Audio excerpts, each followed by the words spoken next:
你认为全球南方的媒体如何突破既有的舆论体系的限制，塑造更具影响力的全球话语体系？ There is this popular saying in this part of the world that he who pays the piper dictates the tune in the global arena.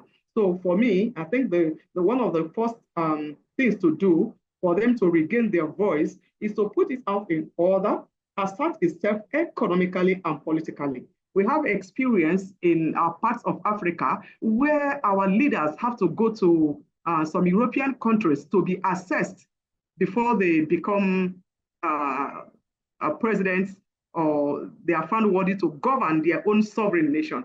This shouldn't be. The reason is because a lot of these countries depend on aids, depend on donors, because they have not been able to grow their local economy.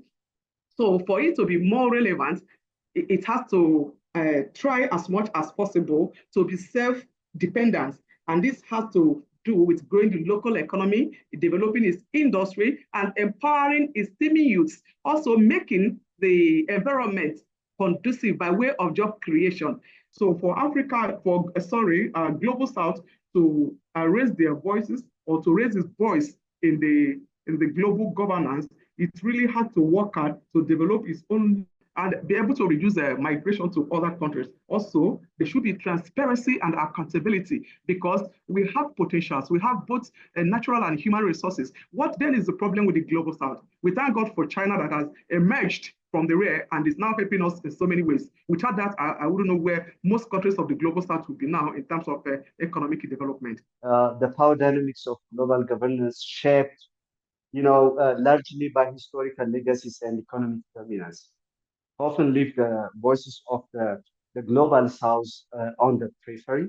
The global south has demonstrated, resilience, resourcefulness, and unyielding determination to shape its future. So the rise of, regional alliances like the African Union, ASEAN, CELAC is, a testament to the collective power of the developing nations, and initiatives like, BRICS, now it becomes BRICS Plus, are redefining economic cooperation. And the global south must harness technology to amplify its voice. Digital platforms can democratize participation among nations and communities to bypass traditional gatekeepers of power. I know China is doing great jobs by these BRI initiatives, and also we have this BRI digital try to connect all the global souths at once. So we have, we need to have our own platforms, social media platforms. I know we use Weixin as a means of communication at global south level, but we need to make it like strong, like Facebook and other platforms of the West, the global West. The other thing is investment in education and research. The ability to influence global governance requires, intellectual and technical resources. The second media can play is exposing inequalities in global governance. Investigative journalism can uncover and report on structural inequalities. So by shedding light on these issues, media can foster public awareness and demand for reform. So we need to make our media institutions very strong. Framing in inclusive narrations also, one of the way the media plays a vital role in shaping global narratives. Media platforms with global south cooperation. So I think this, if we do on these issues, the global south can be strong and much better than the rest of the world.